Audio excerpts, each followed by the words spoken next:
Merci à Dieu. Voilà, je vous salue au nom du Seigneur Jésus. Et je suis heureux ce soir d'être au milieu de vous. Je remercie les frères, anciens et moins anciens, serviteurs de Dieu, de m'avoir permis d'être ici. C'est une joie pour moi de voir les frères de Perpignan et de voir bien sûr les âmes qui sont devant moi ce soir. Alors vous savez, je n'ai pas de message autre que ce que les frères vous prêchent toute l'année.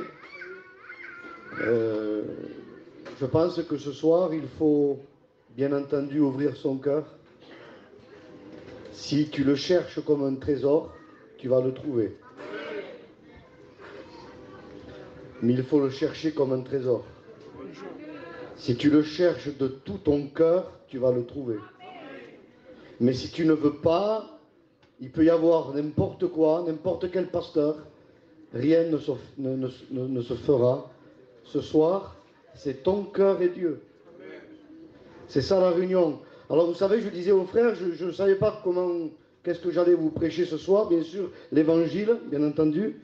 Et j'ai un verset simplement à cœur, et je voudrais le citer avec vous. Vous êtes avec moi? Amen. Voilà, c'est l'auteur aux Hébreux, chapitre 3, verset 15. Si aujourd'hui vous entendez sa voix,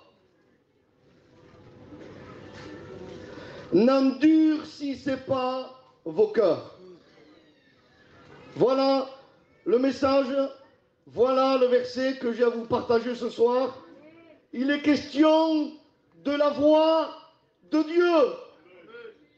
Et c'est cette voix-là qui peut ce soir te sauver. Je bénis Dieu pour le programme qu'il y a eu. Les frères et les sœurs ont chanté, c'était merveilleux. Je bénis Dieu pour les témoignages, je bénis Dieu pour tout ce qui se fait au nom de Jésus. Mais ce soir, il y a une voix par excellence. Et cette voix, elle est porteuse de vie. Et il faut absolument ce soir que tu écoutes cette voix-là. C'est la voix du divin berger qui est capable de briser tes chaînes, de briser tes liens, de te délivrer totalement, parfaitement, absolument. Ce soir, cette voix s'appelle la parole de Dieu. Et cette voix, c'est la voix de notre Seigneur Jésus-Christ. Vous savez, pour entendre la voix de Dieu, il faut que l'homme se taise. Amen. Amen. Et je voudrais, tout en prêchant, je vais peut-être vous paraître comme un fou, tant pis, mais je voudrais, tout en prêchant, me taire moi, pour que sa voix, lui, retentisse. Parce que parfois, avec beaucoup de bruit, et on ne perçoit plus la voix de Dieu, parce que parfois l'homme prend un peu trop de place. Et quand l'homme prend un peu trop de place, on n'entend plus la véritable voix, la seule qui est capable de donner la vie. L'unique. Je vous dis juste ça. Il y a eu un programme assez chargé, je ne voudrais pas être trop long ce soir. Il y a eu un temps où Dieu ne parlait plus. De Malachie à Jean-Baptiste, Dieu s'est tu. 400 ans. 400 ans de silence, le calme plat. Et pourtant, dans ce silence de Dieu, des gens parlaient beaucoup. Et c'est ça le problème. Dieu s'est tu parce que les gens parlaient trop. Il y avait trop de bruit. Ce soir, que le calme s'installe dans ton cœur. Que dans tes pensées, il y ait un calme. Parce que c'est dans le calme que Dieu parle. Dieu est un Dieu poli. Il ne parlera pas au milieu du tumulte. Dieu ne parlait plus. Je ne sais pas si vous voyez, mais c'est long, 400 ans.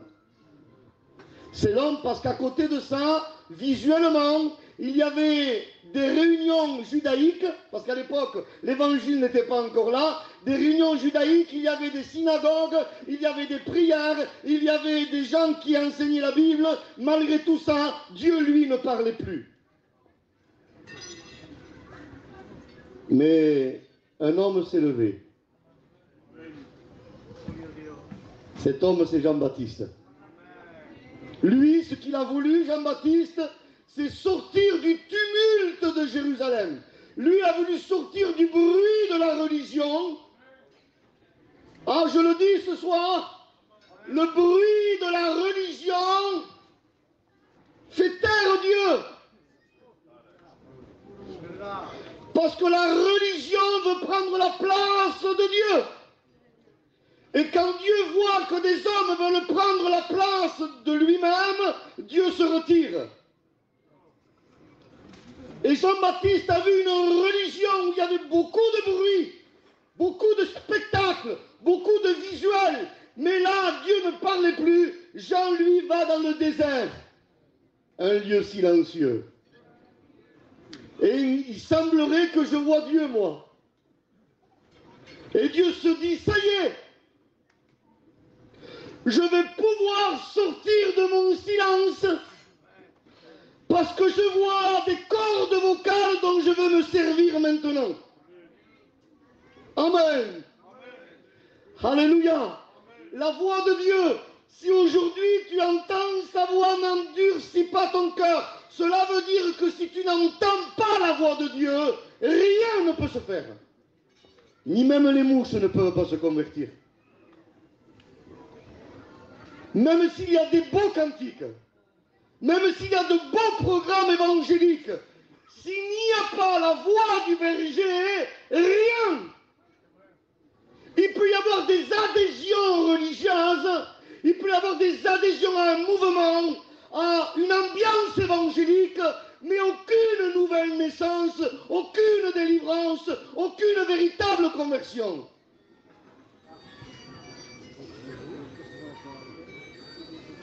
Jean est dans le désert. Un homme séparé. Jean n'a pas cherché le bruit. Jean a cherché le silence. Amen. Amen. Ne cherchons plus le bruit. Ah, excusez-moi, je n'ai pas prévu de prêcher comme ça. Ne cherchons plus le bruit de la notoriété. Ne cherchons plus le bruit de la réputation. Ne cherchons plus le bruit des places, des fonctions, de ce qui est célèbre aux yeux des hommes. Ne cherchons pas ça. Cherchons le silence pour écouter la voix, la seule voix unique. Celle qui est capable de briser les cèdres, de faire trembler le désert de Kadesh. Cette voix qui peut faire bondir comme des bœufs le Sirion, c'est-à-dire l'Hermon, le mont Hermon, le mont Hermon, le mont le plus haut en Israël. Il dit que la voix de Dieu, le psaume 29, fait bondir l'Hermon. Vous savez ce que ça veut dire? Quand l'Hermon bondit, quand on bondit comme un bœuf, c'est qu'on a peur. L'Hermon est effrayé. Amen. Amen. L'Hermon est effrayé au son de la voix de l'Éternel. Je ne sais pas quel est ton Hermon ce soir. Je ne sais pas quelle est ta montagne qui te terrorise. Mais la voix de Dieu peut terroriser ce qui te terrorise. La voix de Dieu effraie et fait bondir ce qui te fait bondir à toi. C'est ça, la voix de Dieu. Elle fait enfanter les biches. La voix de Dieu donne l'engendrement. C'est la voix de Dieu qui procure des nouvelles naissances. Amen. L'homme, avec toutes ses méthodes, on peut aller aux méthodes qu'on veut. Avec le piano, la guitare, le violon, si vous avez d'autres instruments, si vous voulez. S'il n'y a pas la voix de l'Éternel, il n'y a pas d'enfantement. Aucun enfantement. Et dit que sa voix retentit sur les eaux. Elle fait gronder le tonnerre. Vous imaginez ce que c'est la voix de Dieu? Psaume 29, verset 3. Elle fait gronder le tonnerre. Apocalypse 14, verset 2. Exode 20, verset 18. Sa voix est comme un tonnerre. Apocalypse 4, verset 5. Ce tonnerre, ce soir, tu peux l'entendre. Écoute bien, ce tonnerre signifie quelque chose. Vous allez me prendre pour un fou ce soir, tant pis. Mais moi, ce tonnerre, la voix du tonnerre de Dieu, ne me fait pas peur. Elle me rassure. Vous êtes avec moi? Soyez avec moi, s'il vous plaît, quelques instants. Elle me rassure. Parce que le tonnerre, vous savez, c'est le son. Et quand il fait des orages, c'est d'abord l'éclair à foudre qui tombe, et après on entend le bruit de la foudre qui est tombée. Pourquoi? Parce que la foudre, c'est la vitesse de la lumière.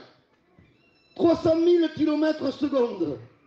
Le son, il est plus lent. 36 km/s. Mais dans le vent, 334 mètres secondes. C'est très peu. Il est très lent dans le vent, le son. Ça veut dire quoi? Quand tu entends le tonnerre, la foudre est déjà tombée.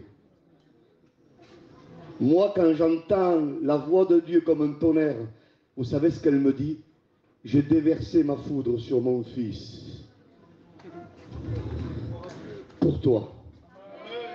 Le châtiment qui nous donne la paix est tombé sur lui. Et ce soir, elle veut dire aussi autre chose. Si tu n'acceptes pas le Fils, Jean 3, verset 36, si tu n'acceptes pas le Fils, tu n'as pas la vie, mais la colère de Dieu demeure sur toi. Il n'y a que Christ, il n'y a que l'acceptation à Jésus-Christ. Il y a son témoignage qui peut te libérer de la colère à venir. Alors vois-tu, je bénis Dieu pour la voix de Dieu. Je bénis Dieu pour la voix de Dieu. Cette voix, Apocalypse 1, verset 11. Vous êtes avec moi? Je ne veux pas être trop long, mais je fais confiance à mon Dieu ce soir. Je voudrais que dans le secret de ton cœur commence à trembler. Si la voix de Dieu peut faire trembler le désert, elle peut faire trembler ton cœur. Et vous savez ce qu'il dit? Le désert, pas n'importe lequel, le désert de Kadesh. Kodesh, ça veut dire, excuse-moi Laurent, il m'a dit pas d'hébreu ce soir, mais je ne peux pas m'empêcher de dire un mot. Kodesh, c'est la sainteté. Eh bien, les soi-disant saints, mais qui sont dans le désert de la religion, où il n'y a pas de vie, la voix de l'Éternel veut te faire trembler, mon ami. Te montrer que ta sainteté n'est pas la sienne, et qu'il n'y a que lui qui peut te rendre saint. Amen. Amen. La sainteté ne dépend pas de nos auteurs religieuses. Vous êtes avec moi? Béni soit Dieu. En Exode, chapitre 3, Moïse monte au mont Sinaï, non? Le mont Sinaï, il est à plus de 2000 et quelques mètres d'altitude. Il s'approche du buisson ardent et Dieu lui dit: ôte les souliers de tes pieds, car le lieu sur lequel tu te tiens est une terre sainte. Alors on pourrait expliciter, disant la terre était sainte parce qu'elle était à plus de 2000 mètres d'altitude. Aucun homme n'a foulé ce sol. Mais ce qui me fascine, c'est dans le livre de Josué. Je pense que c'est Josué 5, versets 10 ou 15. Quelques années après, Josué se trouve à Gilgal. Gilgal, c'est 200 mètres au-dessous du niveau de la mer. Sinaï, c'est 2000 mètres. Gilgal, 200 mètres, il ne peut pas y avoir plus bas. Et dans ce lieu très bas, Dieu lui dit à Josué, le message c'est le même: ôte les souliers de tes pieds, car le sol sur lequel tu te tiens est une terre sainte. Ce n'est pas ton altitude religieuse qui te rend saint. Amen. C'est lui qui rend saint. est saint, parce que moi je suis saint. C'est lui qui nous sanctifie. Hébreux 10, verset 10. Par l'offrande du corps de Jésus-Christ, il nous a sanctifiés une fois pour toutes. Amen. Ce soir, tu peux connaître la vraie sainteté, la vraie communion, la vraie vie de l'évangile. Et ça, il n'y a que la croix qui puisse te le porter ce soir. Oui, il fait trembler le désert de Kadesh. Il fait trembler les auteurs. Il brise les cèdres avec sa voix. Vous imaginez, les frères, briser des cèdres très hauts avec simplement le son de sa voix. Ce qui est haut, ton orgueil, il veut le briser. Amen. La voix de Dieu, elle cisaille. Amen. Elle élague l'orgueilleux. Elle permet à l'orgueilleux de se prosterner. Et ce soir, laisse agir la parole. Laisse agir la voix du berger. Je reviens juste avec ça. Dieu s'était tu pendant 400 ans. Il voit un homme qui a tout laissé pour Dieu. Cet homme n'a pas cherché la gloire des hommes, mais il a cherché la gloire de Dieu. Mes frères, excusez-moi. Tuez-moi en sortant, ça fait rien. Mais cherchons plus la gloire des hommes. Il est un temps aujourd'hui qu'on a besoin de chercher la gloire de Dieu. Jean, lui, s'était dépouillé de la robe sacerdotale. Il a préféré avoir un vêtement de poil de chameau et dans un désert. Mais dans le désert, Dieu était avec lui. Et vous savez comment il est dit? Matthieu 3, il dit que Jean était la voix de celui qui criait dans le désert. Jamais il est mentionné que Jean était celui qui criait. Jamais. Il est mentionné que Jean était la voix de celui qui criait dans le désert. Celui qui criait, c'est Dieu. Au travers des cordes vocales de Jean. Amen. Je crois qu'il y a un temps que Dieu veut crier à nouveau. Je comprends que Dieu crie. Soyez avec moi, hein, les âmes. Hein. Soyez là, hein. Moi j'ai bientôt fini. Je comprends que Dieu crie. Dieu sort d'un silence de 400 ans. Nous, parfois, les hommes, parce qu'on ne parle pas ou parfois on ne prêche pas pendant quelques jours, il semblerait que c'est plus où on est. On a envie de parler. Dieu, lui, regardez l'humilité de Dieu. 400 ans, il dit rien. Mais après 400 ans, il peut sortir de son silence à travers un homme. Vous imaginez qu'il crie. Hein? Il se dégage, Dieu, il crie. Parce qu'il y a danger. Ce que je voudrais ce soir de tout mon cœur, c'est que tu n'écoutes pas la voix de Michael, misérable voix, mais que tu puisses entendre le cri de Dieu dans ton cœur qui t'appelle à la vraie repentance, qui te dit délaisse ton péché et ta misère, viens à la croix, repens-toi et convertis-toi pour que tes péchés soient effacés et qu'un temps de rafraîchissement vienne. Je suis en train de parler du vrai rafraîchissement. Je ne parle pas d'une Pentecôte religieuse où tout le monde lève les mains, ils ne savent même pas pourquoi. Non. Une vraie Pentecôte. De l'huile fraîche. Une onction de renouveau. Et pour cela, il faut s'humilier. Amen. Il y a aussi Jésus. Vous savez, j'ai su il n'y a pas longtemps, parce que j'apprends moi tous les jours, hein, qu'un berger, les brebis connaissent sa voix, ça tout le monde le sait, et il les appelle par son nom. Et quand le berger appelle individuellement la brebis, il l'appelle par son nom. Mais quand il y a tout le troupeau, écoutez bien ce que je vous dis, c'est vrai, hein, le berger a un cri particulier. Et suivant les régions, si c'est dans les Pyrénées, c'est un cri. Si c'est dans les Alpes, c'est un autre cri. Chacun a son cri suivant la région où il est. Quand le troupeau, il veut le faire lever et qu'il le suive, il ne parle plus, il crie. C'est un cri spécial pour que le troupeau vienne à lui. On voit le divin berger crucifié entre ciel et terre. Matthieu 27, verset 50.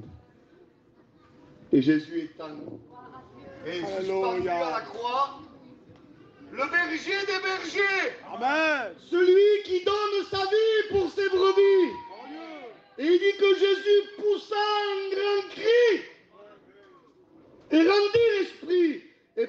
corps expiatoire, il appelle le troupeau, tout le troupeau de tous les temps.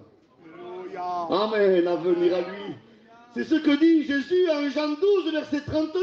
Quand je serai élevé de la terre, j'attirerai tous les hommes à moi. Et ce cri du berger à la croix, c'est le cri pour amener tout le troupeau de tous ces milliers d'années à lui. Et ce soir, ce cri que Jésus a poussé à la croix, il est continuel. Il ne s'est pas évanoui. Amen. Amen. Amen. Et il est là ce soir, ce cri. Amen. C'est vrai ça. Vous savez, excusez-moi, il y a des scientifiques qui ont voulu écouter l'univers. C'est pas mal ça, écouter l'univers. Il faut être scientifique. Hein. Heureusement que ce n'était pas que des Catalans, parce que nous, on n'aurait pas écouté l'univers. Mais il y a des gens qui ont étudié. Ils ont envoyé, quand je dis catalan, parce que je suis catalan comme vous, hein, attention, hein, je ne serais pas permis sinon. Ils ont envoyé des micros dans l'univers pour écouter l'univers. Et vous savez ce qu'ils ont écouté? Soyez avec moi. Le bruit du Big Bang. Vous savez l'explosion que Dieu a suscitée. Il y a encore le bruit qui se promène dans l'univers tellement que ça a été fort. Et bien vous savez quoi? Le cri que Jésus a poussé à la croix, il est encore là ce soir. Amen. C'est un cri qui peut te délivrer ce soir. Qui veut vraiment t'attirer à lui. Amen. Que Dieu soit glorifié. Que Dieu soit béni. Vous êtes avec moi quelques minutes de plus? Apocalypse 1, verset 11, il dit que sa voix était comme le son d'une trompette. Le son du chauffard. Ce chauffard qui a fait écrouler les murailles de Jéricho. Ce n'est pas les hommes qui ont écroulé les murailles. Les hommes, avec toute leur force, n'auraient pas sorti un petit gravier de la muraille. Mais parce que le son du chauffard avait sonné. C'était derrière le chauffard la voix de Dieu. Et en fait, c'est la voix de Dieu qui a fait écrouler les murailles. Je ne sais pas quelle est la muraille dans ta vie ce soir. Écoute bien. Mais ce soir, la voix de Dieu veut faire écrouler ta muraille. Que les murs tombent. Que les murailles tombent. Que tout obstacle tombe ce soir. Que les chaînes se brisent. Alléluia. Que les liens se consument. Et dit sa voix, toujours le psaume 29, elle embrase les forêts. C'est un feu la voix de Dieu. Un feu qui consume le mal. Amen. C'est avec moi? Apocalypse 1, verset 15. Et je vais bientôt finir. N'ayez pas peur. Il dit que sa voix est comme le bruit de grandes eaux. Mes frères, que c'est beau. Ça, c'est pas la voix de Michael, hein, ni des plus grands chanteurs que vous voulez. Des grandes eaux. La voix de Dieu, ce n'est pas le bruit des eaux qui coulent avec, vous savez, d'une façon petite. C'est des grandes eaux, ce sont des torrents. Vous savez ce que ça signifie? Sa voix veut t'emporter et t'amener des ténèbres à la lumière. De la mort à la vie. Sa voix veut te transporter. C'est ça les grandes eaux. Et c'est ce que le Seigneur veut faire pour toi ce soir. Le ruisseau de Dieu est plein d'eau. Amen. Le ruisseau de Dieu est plein d'eau. Laisse agir le son de sa voix. Laisse agir sa parole ce soir. Par le moyen du Saint-Esprit, capable de convaincre réellement ton cœur de péché, de justice et de jugement. Et je vais terminer. Apocalypse 1, verset 16, nous dit que de sa bouche sort une épée à deux tranchants. Vous savez ce que ça veut dire? Sa bouche, c'est ce qui sort, c'est sa voix, sa parole. Et sa parole est une épée ce soir. Je voudrais te dire que sa parole n'est pas une éponge. Sa parole n'est pas une brosse. Sa parole est l'épée qui veut te guérir.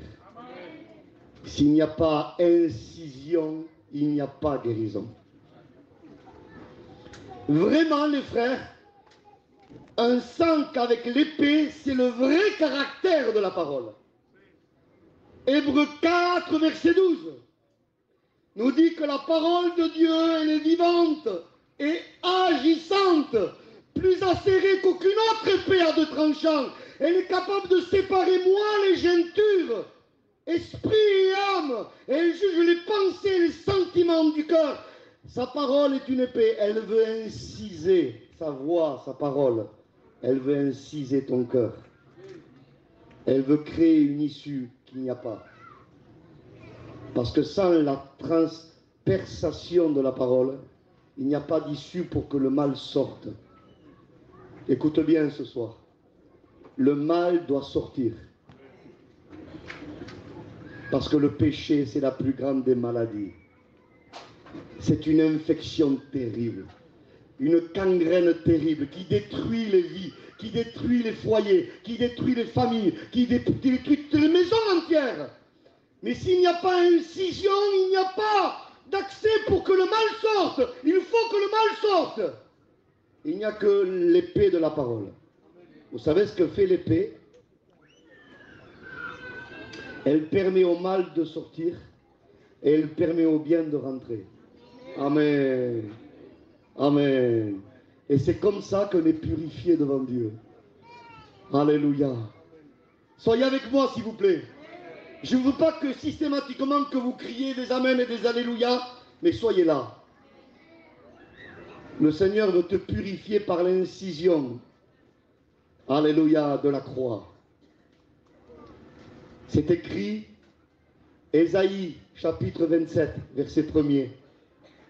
Dieu prophétise, il dit, avec mon épée, je transpercerai le serpent fuyard et je tuerai le dragon qui est dans la mer. Amen. Amen. Mais où c'est que ça s'est passé ça? Avec mon épée, je transpercerai le serpent fuyard et je tuerai le dragon qui est dans les mers. L'épée, c'est la croix. Amen. Amen. Et Jésus crucifié par la croix a transpercé le dragon qui était dans la mer. A terrassé le dragon. Il est venu pour détruire les œuvres du diable. Tu es avec moi 2 minutes de plus? Le Seigneur veut te rendre pur. Si tu le veux, tu peux me rendre pur. Et Jésus a dit, qu'est-ce qu'a dit Jésus à ce lépreux? Je le veux, sois pur. Mais il dit que Jésus l'a touché. Le mot pur, en grec, vous savez comme on le dit, katharos. Ça vient du mot cathéter. Vous savez le cathéter, quand on le met, c'est pour drainer le corps. À travers un cathéter, le mal sort, mais le bien rentre. Amen. J'ai un témoignage, je prêchais ça il n'y a pas longtemps sur Avignon, et il y a un frère serviteur de Dieu qui m'a dit que sa cousine, elle était malade. Vous êtes avec moi? Amen. Soyez là, hein. Et je termine. Elle était malade et puis elle avait un caillou qui se promenait dans son corps. Elle avait le cathéter. Elle a prié Dieu, disant Seigneur, viens m'aider, parce qu'elle risquait vraiment un péril grave. Et en priant, elle a vu le caillou sortir du cathéter. Amen. Amen. Eh bien, Dieu purifie à travers l'épée de sa parole. Quand il nous touche, il pose un cathéter divin. Et le cœur est drainé, le mal sort. Et le bien, le sang purificateur de l'agneau rentre. Amen. Vous savez, il y a des gens qui veulent être pleins de Dieu, mais ils veulent rester pleins d'eux.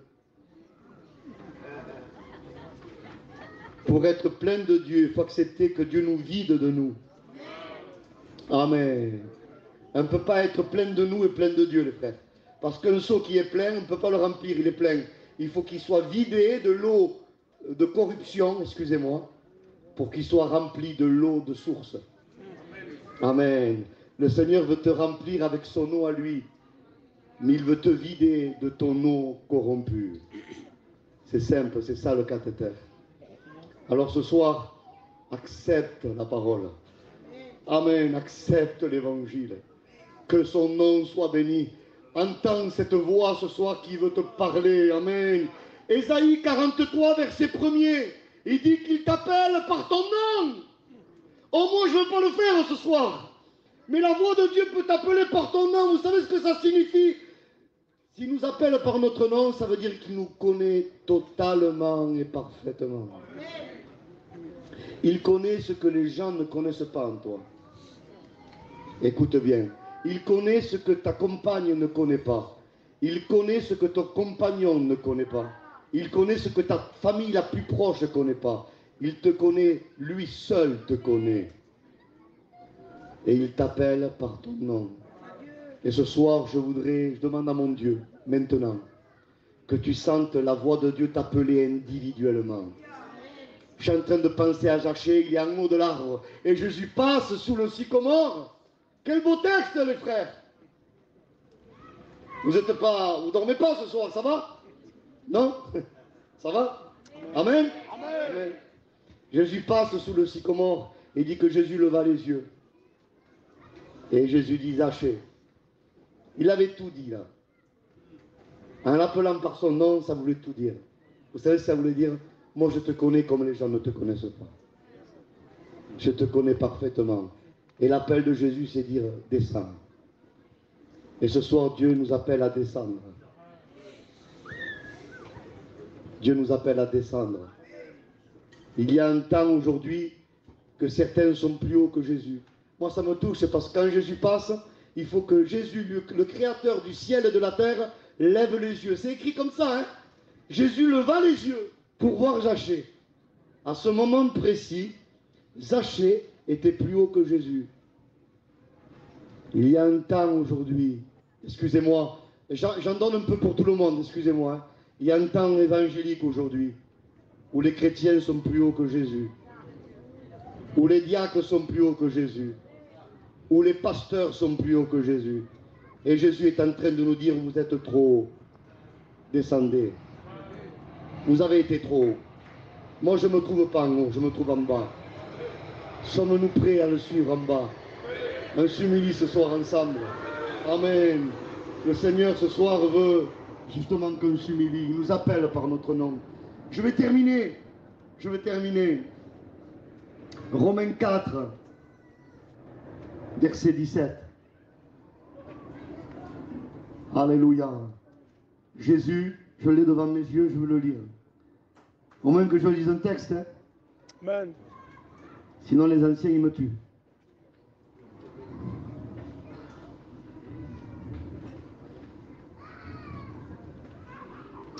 Il appelle à l'existence. Et je termine. Ce coup-ci, c'est vrai. Il appelle à l'existence des choses qui n'existent pas. Sa voix. Les frères et sœurs, je vous parle avec mon cœur. J'ai pas besoin de rouler à 300 à l'heure ce soir. Vous avez 5 minutes. Amen. S'il vous plaît. Amen. Sa voix appelle les choses qui n'existent pas comme si elles existaient. Peut-être tu dis, moi, il n'y a rien. Eh bien, tu sais ce que je dis, moi? Gloire à Dieu. Parce que s'il n'y a rien, lui est tout. Amen. Il n'a pas besoin, lui, de quelque chose pour créer. Amen. Quand il crée en hébreu, on dit bara, à partir de rien. S'il n'y a rien, Dieu dit, ça y est, moi je m'en charge. Alors ce soir, tu es en train de te dire, peut-être moi, j'y arriverai pas. Pour moi, c'est trop. Les autres, oui, pas moi. Détrompe-toi. Même si rien n'existe. Parce que sa voix les appelle. Et sa voix crée la vie là où il y a la mort. Voilà la vérité. Ce soir. Je termine avec ça. Et un prix. Je me suis pressé. Mais je veux le mieux pour les âmes qui sont devant moi ce soir. Je ne suis pas là moi, pour faire un speech, mais pour déposer ce que Dieu a mis dans mon cœur. Exprimer ce que Dieu a déposé dans mon cœur. Jean 5, verset 25. Jésus dit, l'heure vient, elle est déjà là, où les morts entendront la voix du Fils de Dieu et vivront. Quelle grâce! Vous imaginez, la voix de Dieu ressuscite spirituellement les morts. Parce que celui qui n'a pas Jésus, écoute bien, je suis obligé de t'annoncer la mauvaise nouvelle aussi. Je ne peux pas t'annoncer la bonne si je ne t'annonce pas la mauvaise. Éphésiens 2, verset 5, Paul dit, nous étions morts. Il appelle les choses qui n'existent pas comme s'ils existaient. J'ai pas le temps ce soir, mais le texte de Jean 5, après Jésus parle de la résurrection corporelle. Mais avant de parler de la résurrection corporelle, il parle de la résurrection spirituelle. Les morts entendront la voix du Fils de Dieu et vivront. Jésus veut ressusciter ceux qui sont morts spirituellement. Sa voix peut le faire. Je ferme la Bible. Et en général, quand je ferme la Bible, les gens font... Vous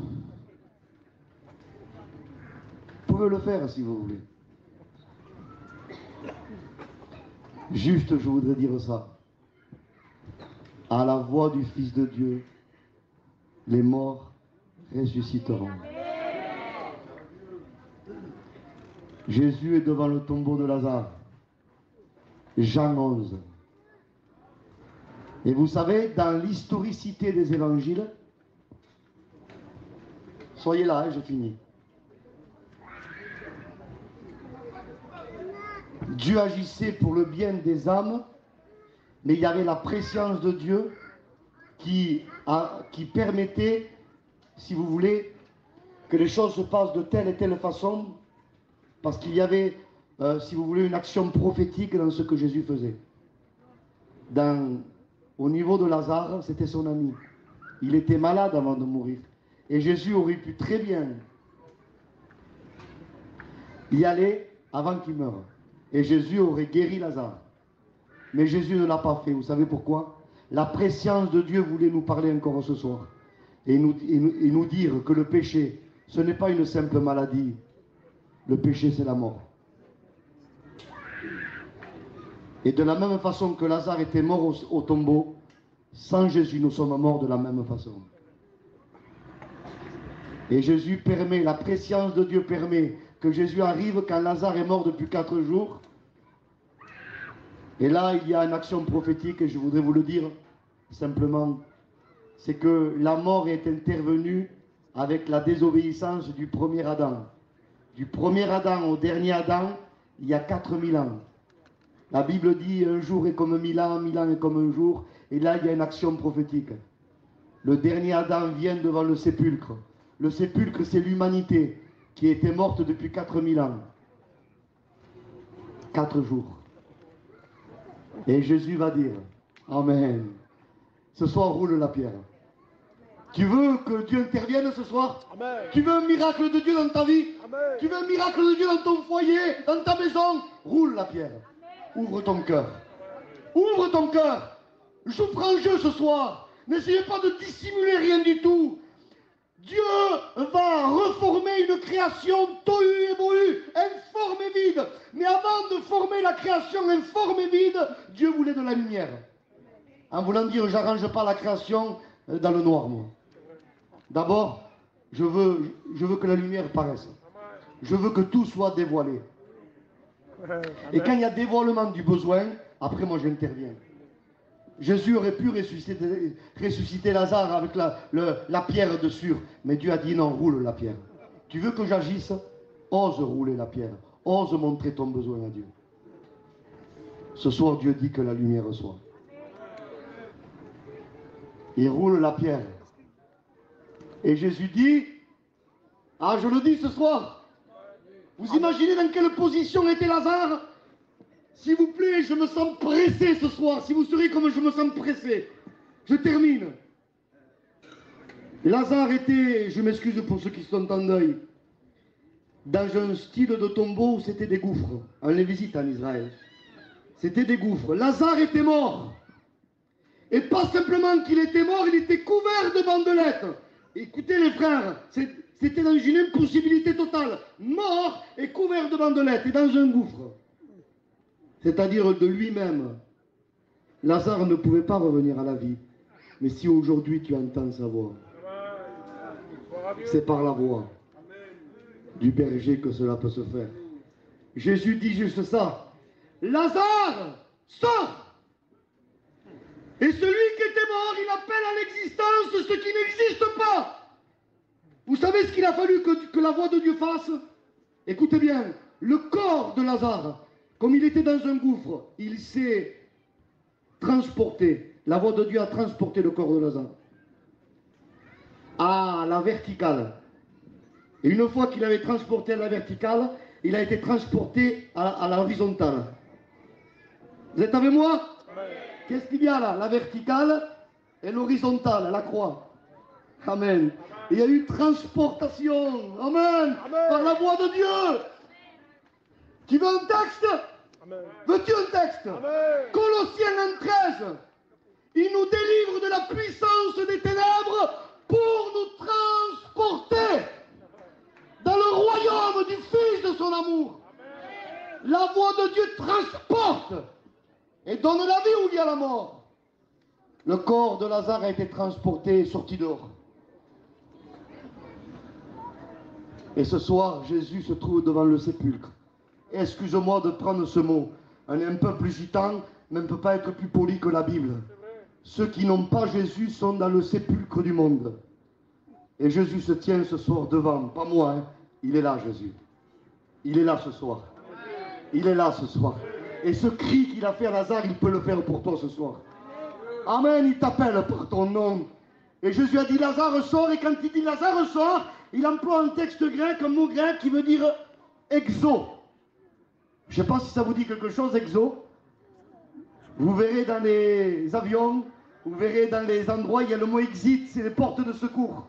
Et même s'il y a une panne de courant, la porte de secours avec le mot exit reste allumée. Elle est conçue pour rester allumée là où il y a panne de courant. Écoutez bien. En Éden, il y a eu la panne du courant de l'humanité. Mais Jésus est la lumière du monde. Il dit, celui qui me suit ne marchera pas dans les ténèbres, mais il aura la lumière de la vie. Amen. Et quand Jésus est devant les sépulcres, soyez là s'il vous plaît. Jésus n'est pas que la lumière, il dit je suis la porte. Je suis la porte. Et quand Jésus dit exo à Lazare, il s'identifie comme la seule porte de secours de l'humanité. Tout est éteint, mais lui il est allumé. Amen. Et le Seigneur te dit ce soir, sors. Je suis ta seule porte de secours. Peut-être que tu as voulu prendre des multiples portes, mais c'est la seule porte qui s'appelle Jésus. Et il te dit ce soir, exo, sors. Je t'amène des ténèbres à ma lumière. Amen. Et de la mort à la vie. On baisse nos fronts. Si aujourd'hui vous entendez sa voix,